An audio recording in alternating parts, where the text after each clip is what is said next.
तो hello guys, क्या हाल चाल आप सभी लोगों के।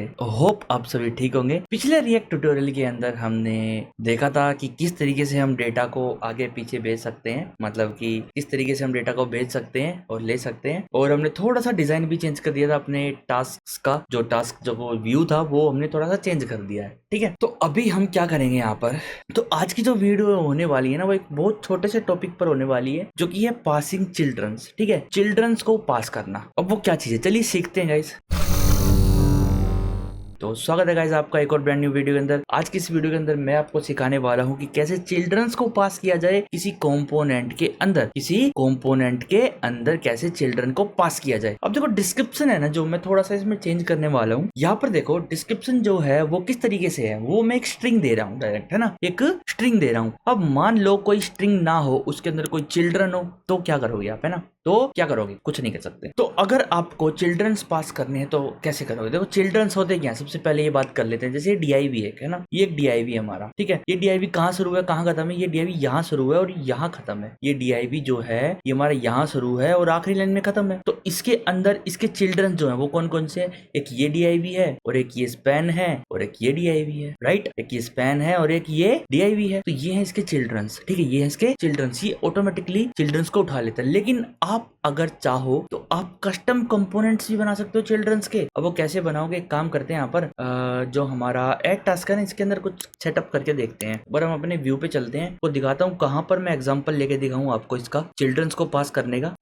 चलो एक काम करते हैं, यहाँ पर हम अपने ऐप पे जाएंगे, टास्क मैनेजर वाली ऐप पे जाऊंगा और इसके अंदर टास्क के बाद एक मैं अलग से कंपोनेंट बनाने वाला हूँ, ठीक है। इस कंपोनेंट का नाम होगा फुटर, मान के चलो फुटर रख देते हैं हम इसमें, फुटर, ठीक है। चलो फुटर नहीं, यहाँ पे हम टेल रख देते हैं, ठीक है। ये टेल हमारी, ओके। अब टेल कंपोनेंट हमको बनाना ही पड़ेगा, तो एक काम करते हैं फटाफट से एक टेल कंपोनेंट बनाते हैं। टेल डॉट JSX बनाते हैं यहाँ पर और RCFE लिखूंगा, टैब दबा दूंगा, ये हमारा टेल तैयार है कि नहीं। और इस टेल को मैं इंपोर्ट भी कर दूंगा, यहाँ पे L लिखूंगा और टैब दबा दूंगा और सेव। टेल हमारा इंपोर्ट ऑटोमेटिकली हो चुका है, ओके। अब ये टेल देखो यहाँ पे आ चुकी है, टेल है ना, ये जो टेल है ये यहाँ पे आ चुकी है। देखो ये मैं सेलेक्ट कर रहा हूँ ना, कुछ भी सिलेक्ट हो रहा है। तो आप चाहो तो सेलेक्ट को नन भी कर सकते हो, चलो वो बाद में डिस्कस करेंगे। अभी देखो एक काम करते हैं, इस तरीके से इस टेल को लिखते हैं यहाँ पर, ठीक है। इस तरीके से इस टेल को लिखते हैं। अब मान लो इसके अंदर मैं एक H1 डाल दूं और लिख दूं this is a tail, okay. और इसके अंदर मैं H1 के साथ एक मान लो DIV डाल देता हूँ, या फिर P डाल देता हूँ एक, कितने भी टैग, कोई भी टैग के अंदर कोई भी टैग जैसे नॉर्मल HTML होती है इसके अंदर मैं डाल देता हूँ, ठीक है। यहाँ पर मैं लिख देता हूँ टेल इज लाइक फुटर। देखो मैं कुछ भी जिब्रिश लिख रहा हूँ इसके अंदर, उस पर मत जाना आप कि मैं क्या लिख रहा हूँ। तो यहाँ पे देखो अभी भी टेल लिखा आ रहा है, ऐसा क्यों हो रहा है। मैंने इसके अंदर इसके चिल्ड्रंस, मैं चाहता हूँ कि मैं इसके अंदर HTML टैग्स भेजूं, ठीक है, HTML टैग्स भेजूं और वे वहां पर जाके प्रिंट हो जाए ऑटोमेटिकली। क्योंकि यहाँ पर मैं क्लास भी लगा सकता हूँ, जैसे कि यहाँ पे मैंने क्लास लगा दी, यहाँ पर जो फॉन्ट है वो जो है बोल्ड हो जाएगा, ठीक है, यहाँ पर बोल्ड हो जाएगा। और इसके अंदर मैंने क्लास लगा दी कि जो कुछ भी मान लो क्लास लगा दी कि जो टेक्स्ट है उसका जो कलर है वो मान लो रेड कर देता हूँ, मैं रेड में 500 कर देता हूँ। सेव करूँ अगर मैं, तो यार ये नहीं हो रही मेरे पास शो। तो उसके लिए मैं क्या करूंगा, देखो जैसे आप यहाँ पे एट्रीब्यूट पास करते हो ना, कुछ भी यहाँ पर आप एट्रीब्यूट पास करते हो लिख के और वो वैल्यू उसके अंदर चली जाती है। इस तरीके से एक और एक्स्ट्रा वैल्यू भी आती है। मान लो इसके अंदर मैं लेता हूँ कंटेंट, ठीक है, एक कंटेंट लिया और कंटेंट के अंदर मैंने क्या भेज दिया, यहाँ पर कंटेंट के अंदर मैंने भेज दिया टेल, क्या भेज दिया, टेल, ठीक है। अब मैं यहाँ पर कंटेंट को दिखा सकता हूँ, यहाँ पर मैं क्या दिखा सकता हूँ, इसके अंदर एक काम करते हैं, यहाँ पर इस DIV को हटा देता हूँ, डायरेक्ट ये लिखता हूँ रिएक्ट फ्रेगमेंट्स और इसके अंदर मैं लिखने वाला हूँ एक छोटा सा कंटेंट। सेव करता हूँ तो यहाँ पर टेल लिखा आ रहा है अभी भी, क्यों, क्योंकि कंटेंट में मैंने भेजा ही क्या है, कंटेंट में मैंने टेल ही तो भेजा भाई, है ना। तो ऑटोमेटिकली टेल यहाँ पे चला गया टेल। अब मान लो ये भी मेरे को भेजने, ये अपने आप उठा लेगा, भेजने नहीं पड़ेंगे, ये अपने आप उठा लेगा। कैसे उठाएगा, आप यहाँ जाओ, ऑटोमेटिकली एक प्रोप्स होता है जो कि अपने आप आता है चिल्ड्रन के नाम से, ठीक है। ये है इसके चाइल्ड्स, है ना, जो कि मैंने आपको बता रखा है। जैसे ये टेल है, ये इसके चाइल्ड्स है, ये जो 2 चाइल्ड दिए मैंने इसके, ये अपने आप उठा लेगा। कैसे उठाएगा, जो ऑब्जेक्ट इसके अंदर सेंड होगा ना उसके अंदर वे सारे एट्रीब्यूट्स तो होंगे ही होंगे जो आप यहाँ पे भेज रहे हो, ठीक है। अगर इसके अंदर कुछ कंटेंट है तो वो ऑटोमेटिकली एज अ चिल्ड्रन इसके अंदर आ जाएंगे, चिल्ड्रन इसके अंदर ऑटोमेटिकली आ जाएंगे, आपको कुछ करने की जरूरत ही नहीं पड़ेगी। अगर आप यहाँ पे लिखो चिल्ड्रन सेव करो तो देखो यहाँ पे आ जाना चाहिए था। रिफ्रेश करते इसको एक बार, नहीं आया है। क्यों नहीं आया पता क्यों नहीं आया? क्योंकि मैंने यहाँ पर स्पेलिंग को गलत लिख दिया था। चिल्ड्रन की स्पेलिंग को मैंने यहाँ पर गलत लिख दिया था। सेव करता हूँ तो देखो this is a tail, tail is like a footer and tail. ये टेल किसका आ रहा है? ये टेल आ रहा है कंटेंट का, और चिल्ड्रन में ऑटोमेटिकली वे आ रहे हैं जो मैंने भेजे हैं। आ रहे हैं ना, ये आपको दिख रहा है, ये आ रहे हैं, बिल्कुल आ रहे हैं। अब देखो अगर मैं इसके अंदर कोई और चीजें भेजता हूँ, मान लो कई सारे मैं ये भेज देता हूँ, तो जितने मैं भेजूँ उतने आएंगे ऑटोमेटिकली। सारे चिल्ड्रंस इसके अंदर आएंगे, ऑटोमेटिकली आएंगे, सब ऑटोमेटिक होगा, है ना। देखो कितना अच्छा काम है, चिल्ड्रंस भेज सकते हो आप इसके अंदर। आपने कई जगह, जब ये मैंने आपको इसलिए बता दिया कि अगर हम कोई लाइब्रेरी यूज करेंगे, जैसे कि काफी सारी लाइब्रेरीज हैं रिएक्ट की बनी बनाई जो हम यूज करने वाले हैं प्रोजेक्ट्स के अंदर, तो वे कैसे काम करती हैं वे भी हम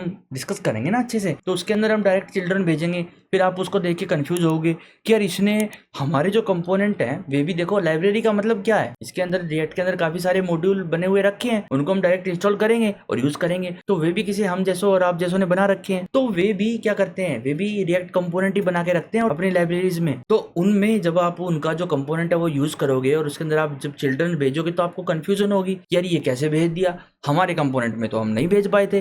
तो ये भी मैंने आपको सिखा दिया कि किस तरीके से आपको चिल्ड्रन भेजने हैं और वहां पर किस तरीके से चिल्ड्रन एक्सेप्ट करने हैं और शो कैसे करने हैं चिल्ड्रन, इस तरीके से आपको चिल्ड्रन शो करने हैं। बस आपको कर्ली ब्रैकेट लगाना और चिल्ड्रन लिख देना है, खत्म बात। अपने आप सारे जितने भी चिल्ड्रन है अपने आप सारे के सारे यहीं आ जाएंगे। आप चाहो तो कंसोल लॉक करके चिल्ड्रंस को देख भी सकते हो। देखो एक काम करते हैं, यहाँ पर कंसोल डॉट लॉक करेंगे और चिल्ड्रंस को देख लेंगे। यहाँ पर चिल्ड्रन सेव करता हूँ तो राइट क्लिक करेंगे, यहाँ पर इंस्पेक्ट में जाएंगे, कंसोल में जाएंगे, तो देखो एक एरे है, इसके अंदर काफी सारे ऑब्जेक्ट्स हैं। ये ऑब्जेक्ट जो है ये रिएक्ट के खुद के हैं, ये रिएक्ट के खुद के हैं, मतलब कि देखो यहाँ पे दिख रहा होगा टाइप ऑफ रिएक्ट एलिमेंट, है ना, तो ये खुद के हैं इनके। तो इस पे आप ज्यादा डिटेल में मत जाओ कि ये कैसे है, क्या है, क्यों है, सब कुछ उसको छोड़ो। आप मेनली आपको काम है कंपोनेंट बनाना, ठीक है, इसके पीछे आप मत जाओ ज्यादा। इसको हटा देता हूँ, मैंने आपको दिखाना था बस। तो चिल्ड्रंस ये हमने देख लिए यहाँ पर, तो चलो अच्छी बात है, चिल्ड्रन भी आपने देख ली है। मैं एक काम करता हूँ, इसको हटा देता हूँ यहाँ से, और ये कोड तो आपको मिल ही जाएगा, कोड में तो कोई दिक्कत ही नहीं होगी ना। काम करते हैं, टेल को कमेंट कर देता हूँ मैं यहाँ पर, बस। ओके, तो जो गाइस वीडियो थी आज की वो इतनी थी। मैंने आपको बताना था कि चिल्ड्रंस कैसे पास किए जाते हैं और कैसे एक्सेप्ट किए जाते हैं किसी वेरिएबल के अंदर। चिल्ड्रंस का यूज करना बहुत ही फ्लेक्सिबल हो जाता है, हम कंपोनेंट को रीयूज कर सकते हैं उसको, और कहीं पे कुछ भेजना है तो कहीं पे कुछ भेजना है, तो हम इस तरीके से सेटअप कर सकते हैं। अगर आपको नहीं समझ आ रहा ना, तो अभी मैं आपको एग्जाम्पल भी दे देता हूँ। अभी वीडियो खत्म नहीं करते, एक काम करते हैं, एग्जाम्पल दे देता हूँ मैं अभी आपको। एक काम करते हैं, यहाँ पे एक DIV बनाऊंगा मैं, ठीक है। इस DIV के अंदर मैं क्या करूंगा, एक क्लास बनाऊंगा, क्लास नेम, और इसके अंदर मैं एक छोटा सा बॉर्डर रखने वाला हूँ, ठीक है, बॉर्डर 2, और बॉर्डर का जो कलर है ना वो मैं चेंज करूंगा ग्रीन में, ठीक है, ग्रीन 500 में कर देता हूँ, ठीक है। सेव करता हूँ मैं यहाँ पर, और इस चिल्ड्रन को उठा के इस DIV के अंदर डाल देंगे। सेव करूंगा तो अब यहाँ पे आऊंगा तो देखो यहाँ पे टेल है, ठीक है। अब मैं जो टेल नाम का जो कंपोनेंट है ये मैं कहीं पर भी यूज करूंगा ना, और इसके अंदर जितने भी मैं चिल्ड्रंस दूंगा, कुछ भी दूंगा, वो ऑटोमेटिकली सारे के सारे बॉर्डर के अंदर आएंगे भाई। जैसे कि एक आपने मान के चलो अपने एक कंपोनेंट बना के रख लिया बॉर्डर बॉक्स नाम का कुछ भी, ठीक है, बॉर्डर के अंदर आएगा, इस बॉक्स के अंदर आएगा। तो इस तरीके से आप सेटअप कर सकते हो अपने कंपोनेंट्स को, अपने बना सकते हो। तो इसमें यूजफुल है ये चिल्ड्रंस, ठीक है। तो वो आपकी मर्जी है किस तरीके से आप इनको यूज करोगे। आने वाले प्रोजेक्ट्स में सभी चीजों को यूज करके मैं आपको पर्टिकुलर एग्जांपल भी दूंगा, कोई दिक्कत की बात नहीं है। तो गाइस आज की जो वीडियो थी वो इतनी थी, फिर मिलते हैं आपको नेक्स्ट वीडियो के अंदर। तब तक के लिए guys smash that like button and subscribe our channel, और गाइस शेयर करो वीडियो को दोस्तों के साथ, जो भी रिएक्ट सीखना चाहता है शेयर करो। बाकी कोई भी डाउट हो तो आप कमेंट में पूछ सकते हो या फिर टेलीग्राम चैनल ज्वाइन कर सकते हो, लिंक आपको डिस्क्रिप्शन में मिल जाएगा। Bye bye, see you in next video.